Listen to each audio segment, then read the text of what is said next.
Hi, everybody, and welcome to today's program. I think you're going to love our show today. It's so informative. We have a wonderful expert today. And if you're a parent in particular, you're going to want to hear this particular program. So our guest today is Viktoria Ter Nikoghosyan. She's a PhD, so she knows what she's talking about. This is her latest book. It's called Want Your Teen to Listen? And let me read the subtitle to you. It's the proven irresistible formula to get your teen to cooperate, avoid the wrong crowd, and avoid bad choices. So that's her book, and that's what we're going to talk about today. So welcome to the show, Viktoria. Hi, Joanne. Very, very nice to be here. And yeah, the question you asked, the big one, right? Yeah. That was How do we my get, question yes. too. How do we get our teens to listen? I mean, I think every parent wants to know that. You are the expert, so what do you say? So I can say that to have our teens to listen, you need a magic wand. Yeah. That would be good. You have that? Actually, like metaphorically, yes, I do. That was exactly what I wanted. I wanted my teen to listen when she hit her 13 and her head buried in her iPhone, always distracted with her friend, her rolling eyes. Mm-hmm. That was happening with me, and I was totally lost, and I wanted her to listen, and I was dreaming about that magic wand that and she listens. So I did my research after, of course, I had been hit by curveball, and I will tell you later a little bit. And I did my research and I found that magic wand, and it's like a wonderful formula you use, and they listen, and not only listen but also bring their friends for guidance. Imagine. No, I can't. So let's get right to it. What is this magic formula that you discovered? So the first thing is to have them listen. Imagine what is happening right now with teens. They are always busy with the information. They are on their phone, computer, all those chats, Facebook, everything. What I found, I did the research that when you say something or give them command, you would be amazed how much command we give them. Do this, do that. It goes in one ear and out the other. But when you ask question, that was the amazing discovery I did when I go through research, that when you ask questions, something happening in people's mind and in teens' mind as well, they cannot ignore you. They have to go and find the answer to your question. They might not voice you that answer, but they listen. That's the first important part. Get their attention. So I don't understand what kind of questions. Any kind of question, you activate their mind and they go in their mind and find the answer. But you are absolutely right. You have to be careful what kind of question you ask, because you can send them somewhere else. Let's bring the most like everyday's complaint that parents share with me, a morning hustle when their kids are late for school. And I ask parents, what do you say? Parents ask a question. Do you want to be late?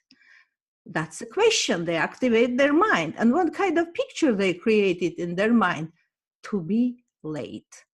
That's another thing that you need to be very careful what kind of question you ask. You But use a powerful tool, ask question. but I don't understand, because what if you ask, do you want to be late? And they say, no, I don't.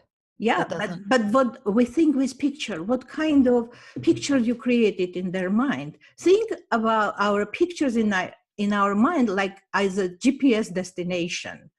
You created that picture in their mind. They will do everything just to follow your instructions, to be late. Imagine that. Or, okay, let me bring you another metaphor. Imagine that in the dark room, you have a beam of a flashlight, you pointing to the picture of being late. That's Okay. what is going to happen, that they will be late. But instead of saying that, they can ask powerful question with the right picture in their teens or kids' mind saying, do you want to be on time? So they got their attention and they created the right GPS destination for their mind. And they will be on time almost always. And they do not need to do anything else. You cannot imagine how many parents told me that that dramatically changed all their morning and, of course, the following day. Okay, so we're not really training the kids, we're training ourselves. Absolutely. That's what you need to do first. Because it's very automatic to ask that, do you want to be late, or what's the matter with you? Absolutely. What's wrong with you? Those, That's the worst question. And yeah, they go in their mind and they always will find what's wrong with yeah, them. yeah. And what you know what is better to ask? Because asking a question is extremely powerful. Uh, what you can do to solve it, what you can do to get it. Mm, It's totally different GPS destination you create in their mind. I like that a lot. How creative can you be about this? That's I always tell any new parent saying, welcome to everyday, creative, challenging parenthood. So how long did it take for you to train yourself to always ask these kinds of questions? You know, it takes some time. In my book, I included a very easy exercise as a reminder. I invite parents to have stickers as a reminders Hmm. saying, okay, ask question. And also we have our phones that there we can have our reminders that say, ask questions. And also I offer them to wear some ring or anything that remind them about, say, oh, what this ring is about? Oh, ask question. And this different like sense-based like feelings, hearing and vision, this help to remind yourself, and after a couple of weeks it's becoming new habit. Okay. What if your daughter comes home and says, I'm going out on a date with so and so and it's someone you don't like? What do you say? Okay. There's a challenge for the doctor. It happened many times. I'll bet. And there is another formula that I'm going to have in my second book. The formula is so beautiful. First, you ask her questions. Again, the questions that I'm describing, I call them attention guiding questions. I put her attention on something bad that can happen. Let's say, honey, do you know him? Are you going to be alone? How long you know him? What can go wrong? I bring those wrong things with questions, and she already in her mind can go into that bad scenario. And after when she realized that that's not a good idea, only with questions, then I ask another question saying, oh, how you can be safe, how you can be like stay like safe and have fun without worrying. Then she goes herself and finds solution. We can discuss solutions, but again, only with questions, right questions. That's brilliant, actually. That's brilliant. Sending your teen down the path of what could possibly go wrong without lecturing. Is Right. you're having them actually come up with, oh, these are the potential downfalls. How do I protect myself against that? So that's good. Is there anything else in this formula that we need to be aware of? Yeah, there is a third step in the formula that we need to be very careful how we use negation. Uh, let me bring you an example. Imagine that your brain is a taxi driver and you get into the cab and ask them, don't take me to the airport. What do you think? Where you are going to We're end? going to the airport. Yeah, because there is no other pictures. Right. So there is a research, a lot of research actually, that our brain doesn't process negation, like don't do that, nowhere. And you know why? Why? Because we think with pictures, and there is no picture for no, don't, neither.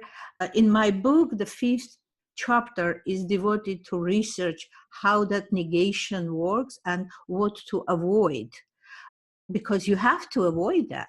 Let me bring another example. During my workshop, when I describing about negation, one of the participants got very excited, saying, it worked with my son. And she told the story that first time when she was handing her son a house key, she said, I was so determined to teach him. I looked into his eyes and very firmly said, this is your house key. Don't forget to bring it back. And Oh, and she was laughing, saying he forgot, of because course. she gave very uh, precise instruction. Forget.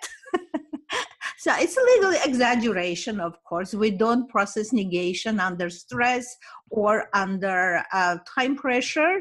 We are capable to process that, but teenagers, they are less capable Hmm. because when they are in an emotional stage, better to be very literal with their brain, because it takes everything very literally.